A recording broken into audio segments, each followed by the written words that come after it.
Hello everyone and welcome to another edition of LeaderTalk with Nasscom Insights. I'm Ketaki Karnik, Head of Research and Insights at Nasscom, and I'm delighted to be your host for this conversation. Over the past decade, GCCs have evolved from being delivery-focused extensions of enterprises to strategic hubs for innovation, digital transformation, and business value creation. However, as AI accelerates adoption, GCCs are increasingly being challenged to deliver faster outcomes and play a greater role in strategies of enterprises. In today's conversation, we decode what it takes to become a next generation GCCs. And to help us decode this, I'm delighted to be joined by Ashok Chawla, Co-Chief Delivery Officer at R Systems. Ashok brings 26 years of experience across software engineering, technology delivery, solution architecture, and talent development. Over the course of his career, he has built and scaled specialized technology teams, established niche capabilities, and led complex delivery programs across product engineering, R&D, and services. Ashok, welcome. Ashok, let's just get started with the really difficult question, which is, many organizations now see their GCCs more as strategic hubs as against cost centers. But this journey from intent to execution is more challenging than one expects it to be. In your experience, what are the top 3 challenges that enterprises face in this journey? Absolutely. Yeah. See, first of all, of course, we talked about the AI wave now, right? But even prior to AI wave, this transformation was already happening. What is happening is the center of gravity which was there earlier, where you used to have a 60% teams in US, 40% teams in India, right? It was already shifting, right? Where it was almost becoming reverse, where 70% of teams were India and 30% in US. So in general, the expectations from GCCs were there. They have to now become not just a cost center, but start thinking, because the center of gravity is here. You have to first of all look at what we really sell, how our customer buys it, I think, right? So rather than just becoming a delivery arm, start looking at it, how can you think ahead of the time, right? Because products evolve, right? I think, right? You can't just be, static. Okay, whatever you've created, you will be able to sell it for next 20 years. No, I think every second year, I think you have to innovate, and then, especially in the AI area, I think, right, era, I think you will have a nimble startup coming in and disrupting your business, right? Within 3 months, 6 months, right? So you have to stay ahead of the curve. And so the general expectation was first to become, rather than delivery focused, more like business focused. I think, right, that was the first transformation which was happening with them, right? It requires you to really different mentality, because you're not just now listening to the orders which are coming from the headquarters. Now, first of all, you have to understand your products quite well, understand why customer buys it, how do we differentiate from many products which existing in the same space, I think, right? So this was really a kind of first level transformation. Second, which was needed is now you are not only just a cost center, you are becoming more like a P&L owners, right? Understanding, entire thing. Earlier, dollars were given to you, you were just using it, placing in different areas, I think, right? And that also the direction was coming from the top, right? But now you are supposed to create your own journey, right? I think you have to really look at, okay, where you may not have a single product, you may have multiple products which are going, right? Which products are doing well? It may be a cash cow, but may not be a future product, right? You may have to invest in some future products, right? All this thinking, I think, has to come within you, I think, right? So that becoming a P&L owner was also another change, right, which was happening, right? Now you can't have someone taking decisions on your behalf, I think, right? You have to make those decisions, and not only make the decision, but own it as well, right? Because something will go wrong for sure, I think, right? When you are actually operating at scale, things are going to go wrong. How do you, recover from it quickly, and then give the freedom still to your teams where you can come and innovate, I think, right? So that was another transformation, right? Third thing which was also happening in this entire thing was that the talent which was needed, I think, right? Because you are not just merely executing things, right? Now you're actually, thinking ahead of the time, I think, right? And it's not just you have to hire few people who can think like this. Your entire chain has to become like that. I think, right? They have to think that, oh, we are the owners of these things. Our future is in our hand, and if you don't really think about future, we are doing good today, but I think 5 years down the line we may not be able to do that. I think, right? So bringing that ownership mentality into each and every engineer down the line, I think, was another challenge which most of the things were having, right? And if you now have AI as a thing, it's actually multiplying, right? Because everything has to be done faster, everything has to be done in a much shorter time frame.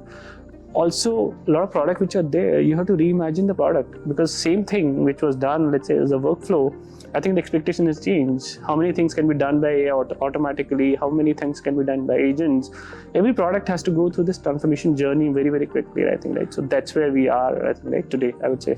For any GCC head or entire teams, I think, these are not just kind of in a say priorities, but this has become like a utmost things I think they have to focus on, and sprinkling AI into everything, right? It's not just your engineering function, but even the back office, what things can be automated, how can you do it much quicker? You have to reimagine the entire thing, right? So until unless you start reimagining things, you may actually merely adopt AI into certain areas, but it will not become, if you have to become truly an AI native GCC, you have to really look at the entire process and reimagine it, and then reconfigure everything, right? What you're doing today. So, Ashok, one of the impacts of this evolution is also how customers are now looking at evaluating tech providers. So it's no longer just about beautiful presentations and pitches. It's increasingly about wanting to see capabilities in action. How are you seeing expectations around proof of value, around demonstrated hands-on, capabilities evolving over time? Absolutely, I think, So, see, in general, earlier, based on your credentials, based on your brand value, I think people, and you just go ahead and then say that, okay, we have done this in past. I think people used to believe it. But in today's era, as everything has to be reimagined, I think, right, they are not just present and comfortable with what you have done in past, right? I think you may have enough things done in past, done in manner which was really working earlier, but in today's area, I think everything has changed, right? So they really want to, first of all, come and discuss with you if you have understood their use case quite well. And the best way of showcasing it that we have done it or understood your requirements quite well is nothing but like creating a quick MVP which you can showcase it to them, right? So doing this discussion and showcasing, right, it's more like a show and tell, I think, right? So earlier we used to have design thinking session. I think now it's more of a show and tell, which is very, very popular, where they have done something, I think they spec'd out something. Now you're starting to really tell them, oh, this is what we thought, and this is how it can be reimagined, and this is how you can actually do it, right? Followed by, of course, deep discussion into, okay, we are happy what you've shown, but how in terms of it's going to scale, what is the architecture, how it's going to fit into my existing scheme of things, right? So deeper discussions are happening on any side, I think, right? So buying behavior is completely changed. You can't just rely on your brand value or past presentation you can send, and and some of the customer references are past. I think that's not good enough. I think that it's more like capabilities, especially into newer areas, and then showing real demonstrations, right? Of course, you can't build product within a few days, right? But showcase them, this is how we have done it, and this is how the initial feel is, and then you can actually iterate over a period of time. So just building on that, what is the role you see of, let's say, sandboxes or innovation studios in accelerating this entire decision-making process? No, absolutely, to showcase this, right? I think in terms of, as I said, it's going to be show and tell. Without sandboxes, you will not be able to do it, I think, right? And this innovation centers, right? I think most of the companies, like even at our systems, we have really, any customer who's coming, I think, right? As I was saying, is we have done this in past. You can't just showcase it on the presentation, right? You have to make it live. You have to also have your architects and other guys coming in and showcasing them, right? And every use case, I think it's going to be a little different, right? And then you have to really showcase them. This is what you've done in past, and this is how it's going to evolve for you now, I think, right? So those kind of deeper discussions require sandboxes, require innovation centers, and any other means where you can actually, let them also, feel the product, play with it, I think, right? Those things are very, very necessary. And a couple of places we have also seen where customers, not only they see it, but they roll out it to their beta customers as well to get the early feedback, whether this concept will work or not, I think, right? Because we are trying to reimagine the flows, entire, of the product you need to have early adopters and early feedback, right? Before you get deeper into, and changing the entire product, you need to have that early validation done from your end customers, right? Yeah. I want to go back to something that you mentioned earlier, which is around AI and significance of AI. Most organizations, pretty much all organizations, have an AI strategy in place. However, we are seeing a lot of gap between scaled adoption and POCs. So there are some organizations which are much ahead of the curve, and some which are still, struggling in a sense. Given your experience, what do you see as the difference between GCCs who have really managed to scale AI versus those who are still at the POC stage? Definitely, I think, yeah. And then, to be honest, I think most of the GCC leaders which I met, I think, right, one of the fundamental, thing for them is, we have given these tools to a lot of our people. This was rolled out last year, but for me to prove that it has accelerated my product roadmap or have we done something new, I think is very, very difficult to prove on the ground, I think, right? So that is definitely one of the area. And of course, yeah, there are a couple of GCs which have done it, right? As I was explaining earlier, I think, right? Unless, right, I think if you're just thinking that tools will actually make a difference, it may actually make a difference in individual productivity, but is it going to really change the way the product roadmap, the entire product roadmap is evolving? Unless entire reimagining of the workflow is happening, I think, right, entire life cycle, you can't really get that kind of output, right? So I think companies like us, because we have done with multiple customers in the past, and we have seen where are the pitfalls where people actually, do roll out, but the adoption is either adoption is very low, or even after adoption we don't see the outcomes which we are expecting, right? I think, yeah, in general, if you really see a buzzword, people say everything can be done 30%, 40% faster, I think, right? And if you go on the ground, talk to the developers, they will say, yeah, we're doing faster, but I don't see this happening into my product release, I think, right? I think I see the same release happening. It was taking 6 months, again it's taking 6 months. I don't see that kind of a change, right? So this is very common, I think, right? And that's where we go. Tell them, I think we understand dev, QA, you have given these tools, but that's not the end of it, I think, right? You need to first of all look at the entire process. Some of the processes also which is there in the product development lifecycle have to change, right? You can't have the older mechanisms of, what are the gates which you're having. If they are still having those gates, no matter what you do, I think you're not going to get that productivity, right? So we actually go ahead, consult them with the entire lifecycle. Also, see, the same tools are there. There are difference in which people use it, I think, right? Some people use it more like we asked ChatGPT. Similar way, I think a lot of developers are actually using all these tools, asking queries, whatever the output is coming, then embedding into their day-to-day work, right? They are not using the power of this, which is actually mainly comes from CLI and agentic mode, right? Unless you get into that bandwagon of using this in a more like a CLI and agentic mode, I don't think so you are going to get the productivity which this tools really offer, right? So the whole idea is a developer or QA or a DevOps person is working on multiple things at the same time. Let agent give the context and let agent do most of the work for you, and you can actually switch between context and then get more work done in a single day, I think, right? So this is really a journey, I think, right? I think it's not very easy, and since we have done it for a lot of our customers, they ask us, can you come and help us with this adoption? GCC, this is very popular, and we have a thing which we've done, which we call more like an osmosis model, where we have our engineers going into their, sitting with their teams, working with them, showcase them, this is how you can be done, your environment, your context, and finally then we actually scale the adoption, right? This is how we do it. Yeah. That said, I understand you said it has to be done over the life cycle. Mm-hmm. That said, there is also the need to demonstrate immediate impact. So in terms of low-hanging fruit. So if you look, what are the areas where you are seeing sort of immediate and impact? Where is it productivity? Is it customer service?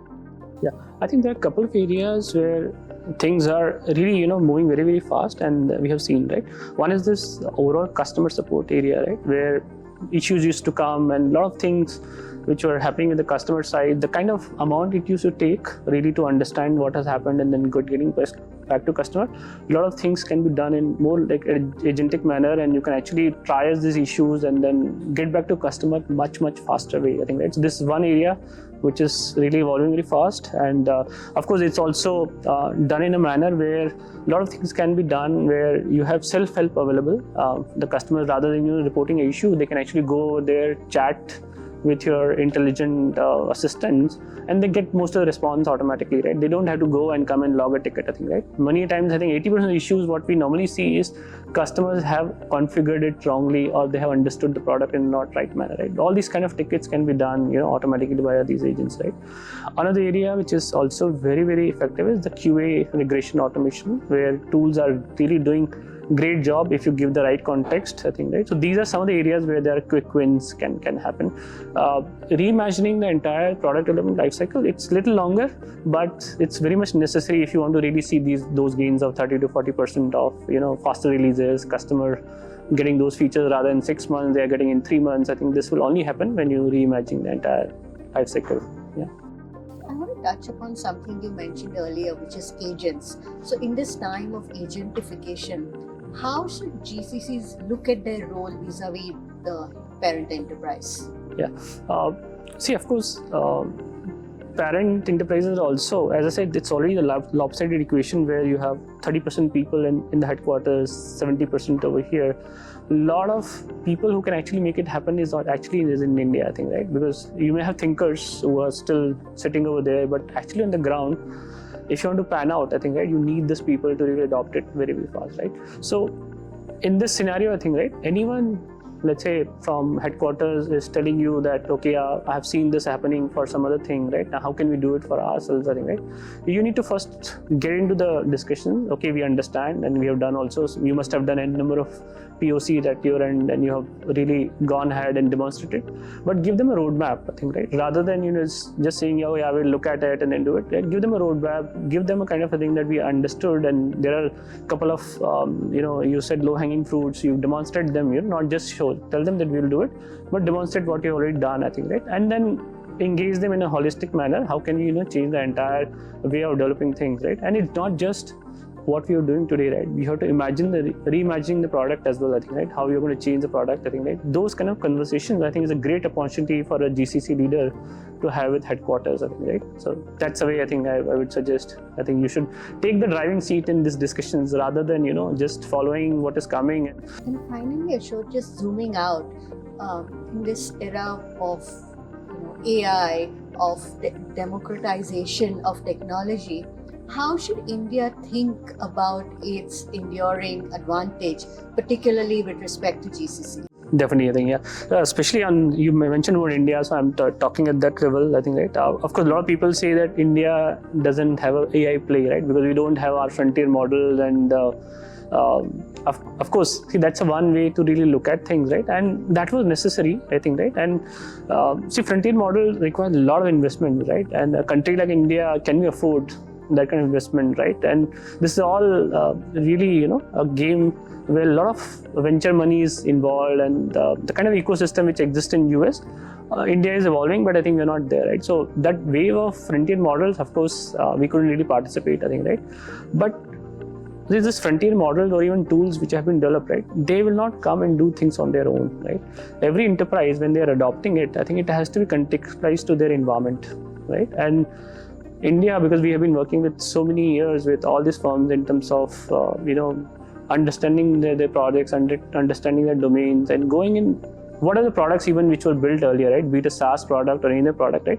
The configuration of those products into enterprise, the configuration of this into and fitting them, and then it's not a single product, right? It's going to be ecosystem of products which are going to be there. How do you connect all of them together?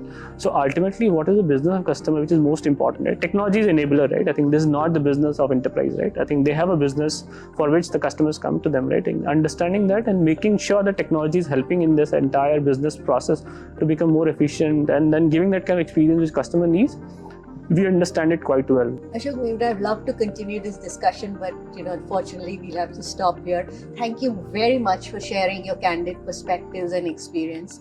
I think the key takeaway is really that the next wave of GCCs is not just about scale, it's about delivering measurable business outcomes. And of course, that India still remains a very, very strong destination from a GCC perspective. Yeah. To our viewers, thank you for joining us. We hope you enjoyed this conversation. Do follow Nasscom Insights on LinkedIn, YouTube, X, and Instagram. From all of us here, goodbye.